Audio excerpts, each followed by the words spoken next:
In this appendix to Chapter 1, we'll look at time value of money calculations.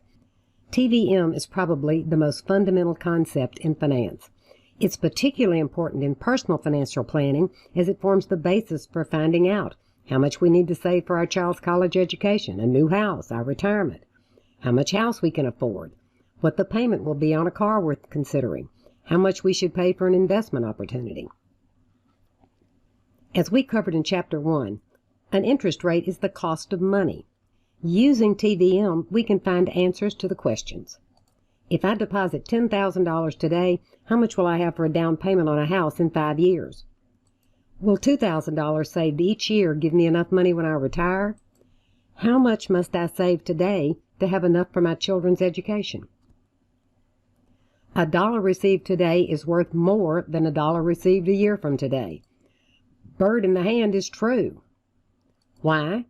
If I had the money today, I could invest it and have more than a dollar in the future. A dollar in the future is uncertain. Here are the topics we'll cover in this appendix. If you've watched the 2 videos on TI Business Analyst 2 Plus Basics and the TVM keys, then you're ready for this material. We're going to cover 4 types of problems that arise frequently in personal financial planning: simple interest, future value, lump sum and annuities, present value, lump sum and annuities, finding a loan payment. As we go through these examples, I recommend you work the problems in your calculator to be sure you're comfortable using it for the TVM problems. We'll cover 5 methods for solving these problems. Formulas. You probably won't actually use the mathematical equations, but they give you a sense of what your answer should look like. TVM tables. Rarely used anymore, but we'll look at them briefly. Our focus will be on these next 2 methods. Financial calculator, especially the TI Business Analyst 2 Plus. Excel. Lacking a calculator or Excel, there are a variety of websites and apps that solve TVM problems. First, let's be clear in our definitions. Future value is the amount a sum will be worth in the future if invested at a given interest rate. It's called compounding, and this is the secret to making your money grow. Future value is the most intuitively comfortable. It's what you'll have in your savings account if you put X dollars now and earn R% interest per year for N years. Present value is a bit harder to wrap your head around. It answers several valuable personal and corporate finance questions. If I want X dollars in 5 years and I can invest at R%, how much do I have to deposit now? If I want X dollars in 5 years and I can invest at R%, how much do I have to deposit each month or year to reach that goal? To begin with, we won't be using payments or the PMT key on your calculator. Payment is used for annuities, repeating amounts, and we'll begin our look at time value of money with lump sums, a single amount. The sign convention is important when solving TVM problems with your calculator or Excel. The sign convention applies to dollar input amounts: present value, payment, future value. The other 2 inputs are interest rate and time period. Think of the cash flows as relative to you. Money coming to you are inflows, and they're positive. Money going out from you, whether paid out or invested, are outflows, and they're entered as negative values. In both Excel and your calculator, either present value or future value must be negative. It's important to point out that there are many different ways to refer to the interest rate that we use in time value of money calculations. Students often get confused with the terminology, especially since they tend to think of an interest rate only in terms of loans and savings accounts. Note that interest rates are percentages, but are represented differently in Excel, in formulas, and in your calculator. In Excel and in formulas, 12% is 0.12. In your calculator, 12% is 12. For most of our work in this course, time periods in TVM calculations are expressed in years. So 3 months is a quarter of a year, or 0.25. Very important. Interest rate and time period must match. We think of the time periods as being years, but they don't have to be. This is usually a least common denominator type situation. Depositing $50 each month for a year is not the same as depositing $600 at the end of the year. Why? Interest earned on the $50 each month accrues. If the interest rate is given as an annual rate but deposits are made monthly, then the rate has to be converted to a monthly rate to match the period of the dollars, and we'll see an example of this later on. It may help to visualize the cash flows in a TVM problem represented on a timeline. As the slide states, the tick marks are the end of a period. Time 0 is now, today. The sign convention is repeated at the bottom. When we use the term cash flow, CF, we're implying that the dollar values are different each period. Using the term payment, PMT, refers to an annuity where the cash flows are the same every period, and we'll see this as we work through the examples. This represents $100 to be received in 2 years, and this shows a 3-year $100 annuity. This is an uneven cash flow stream, where each period's cash flow is a different value. This is more common in corporate finance than personal finance. Many TVM problems are straightforward, so no timeline is necessary. But in more complex cases, drawing a timeline to visualize when the cash flows occur can be very helpful. We'll look at 2 types of TVM problems from both the present value and future value side. A single amount, a lump sum, could be received in the future or invested now. In either case, payment is 0.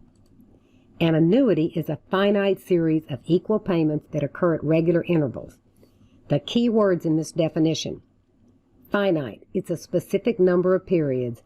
Equal, the payment amount is the same every period. Regular intervals means the payments always occur on the same schedule, every week, every month, every year. With annuities, the sign convention is important. Simple interest. We don't see this much anymore. It's simply the dollar amount times the rate times the number of years. We're primarily interested in the future value and present value formulas. I do not anticipate you'll use the formulas, but I do want to show them so you have a feel for what your answer to a problem should be. The future value of a current value is greater than the present value. If you look at the tables, the table value is greater than 1.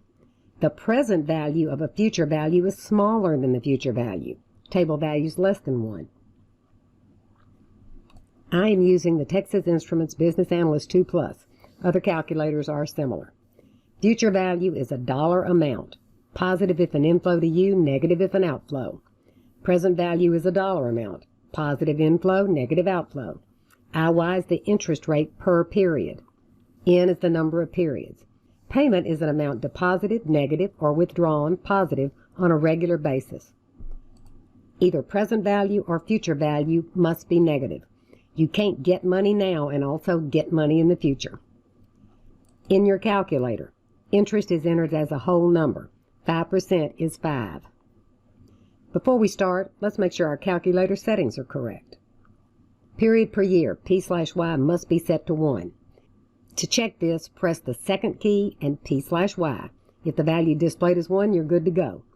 If not, press 1, press enter, and then second and quit. As already mentioned, the interest rate in your calculator is entered as a whole number.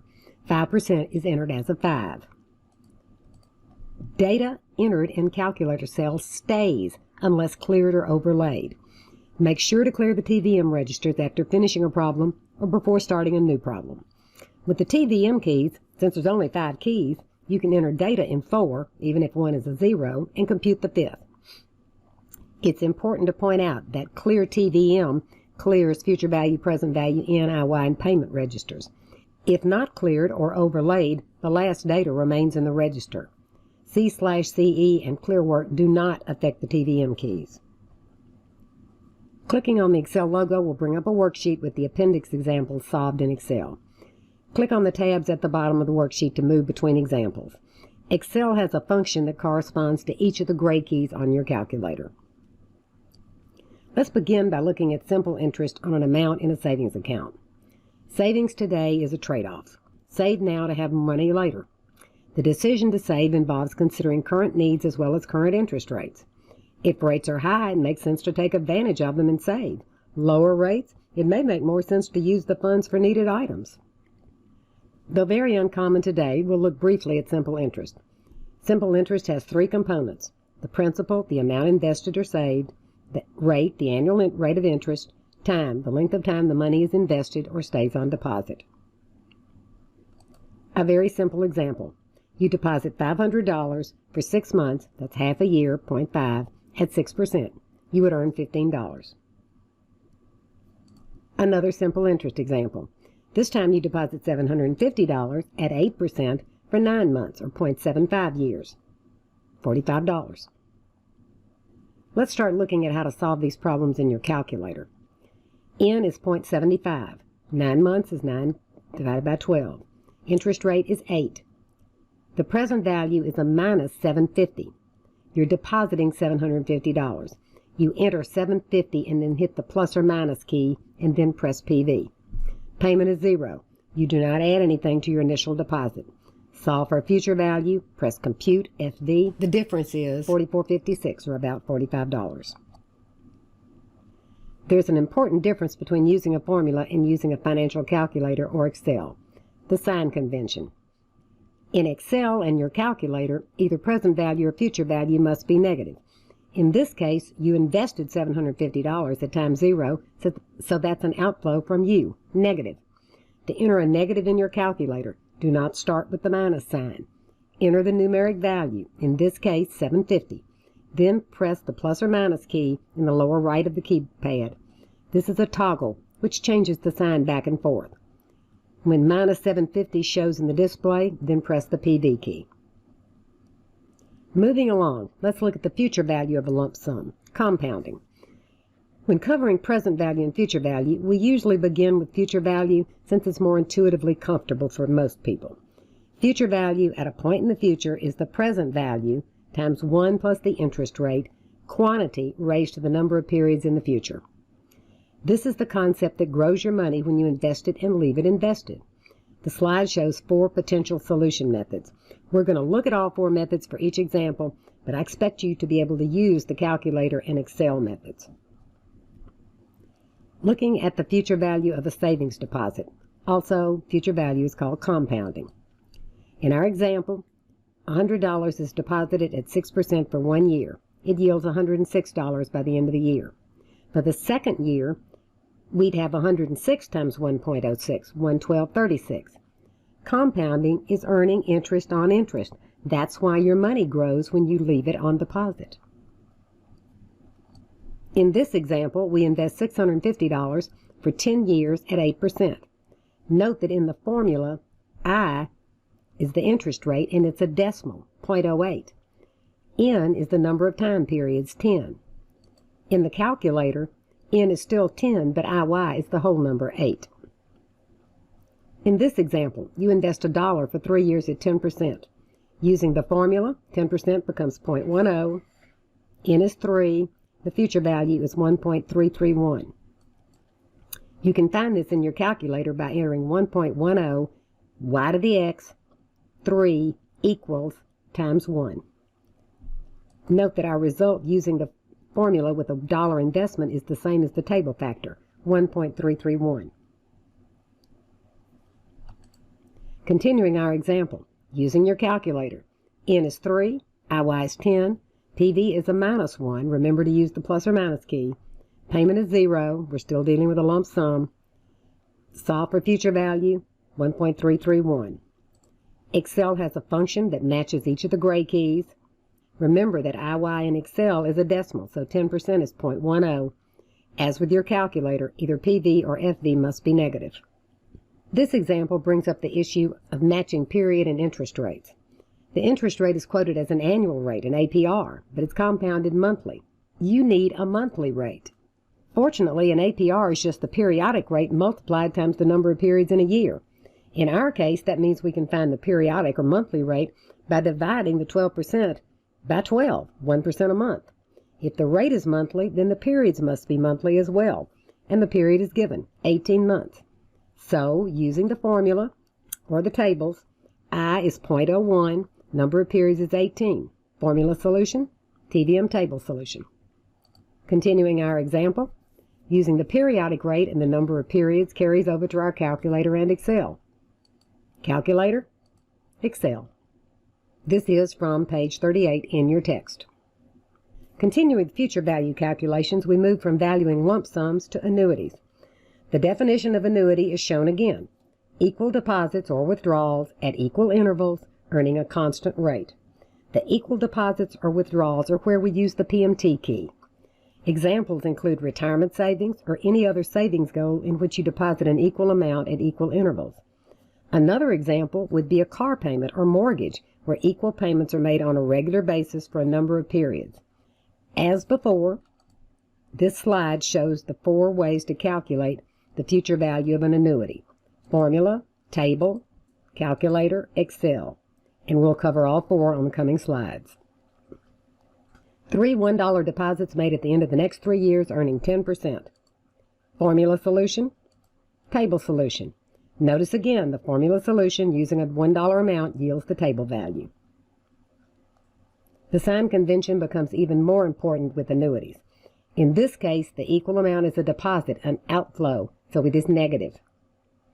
This just extends our annuity example to amounts greater than $1. To enter this formula directly, enter 1.08 y to the x 10 minus 1 quantity divided by 0.08 times 40 equal to 579.46, and the table solution. Continuing the example, the setup in your calculator and Excel are the same as we previously looked at. N is 10, IY is 8, PV is 0. You're not starting with any money in the account. The payment is minus 40. You're adding 40 to the account every period. Solve for future value. And this is page 39. Now let's turn to present value. If finding a future value is compounding, finding a present value is called discounting. Present value discounts future values to time 0, now.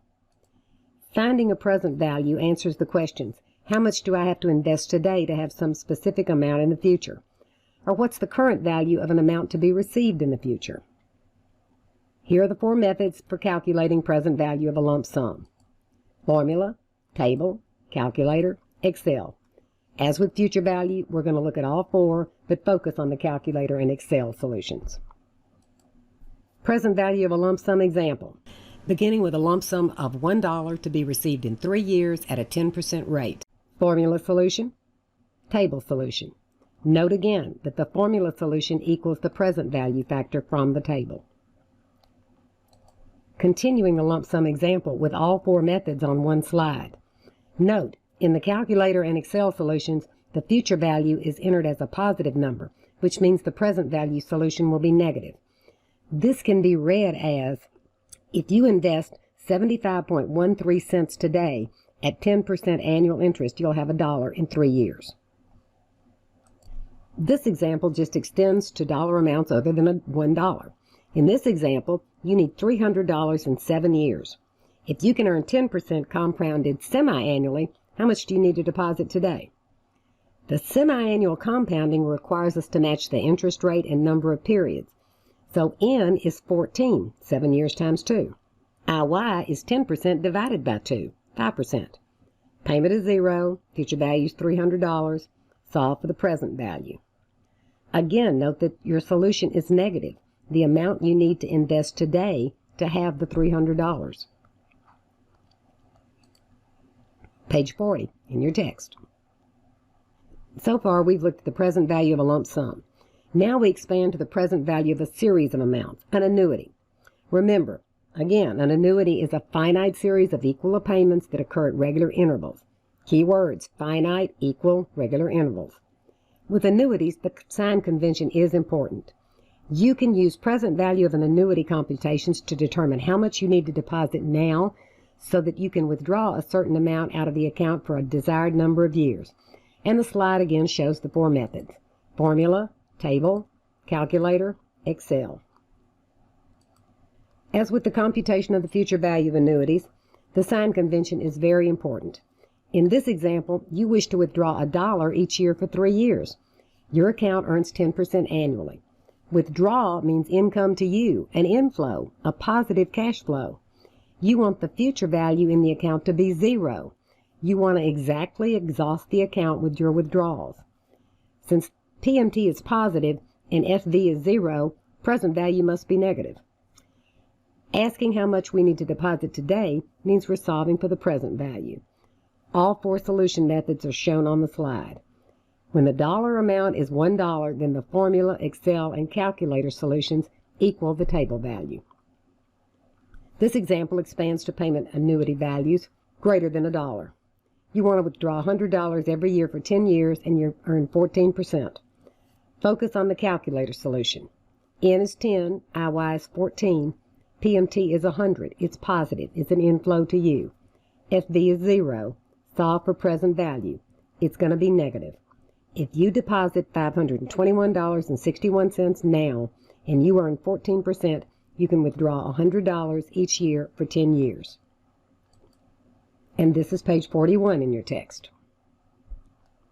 Our final look at time value of money problems involves finding the annual payment on an amortized loan. You borrow $1,000 at 6% to be repaid in 3 annual installments. Table, calculator, and Excel solutions are shown. The formula solution is fairly involved, so we're skipping it on this one. In this case, we're solving for PMT, payment. Again, future value is 0. You want to pay the loan down to 0. Present value is the amount of the loan. It's an inflow to you, a positive cash flow. This method can be used to solve for the required payment on any amortized loan, car, mortgage, whatever. The main difference is that most amortized loans are paid off with monthly payments, meaning the interest rate and the number of periods has to be changed to monthly. As you can see here, N is 3, the interest rate is 6, present value is $1,000, future value 0. Your payment will be $374.11. This is page 42 in your text. And this ends the Chapter 1 appendix and our coverage of the time value of money.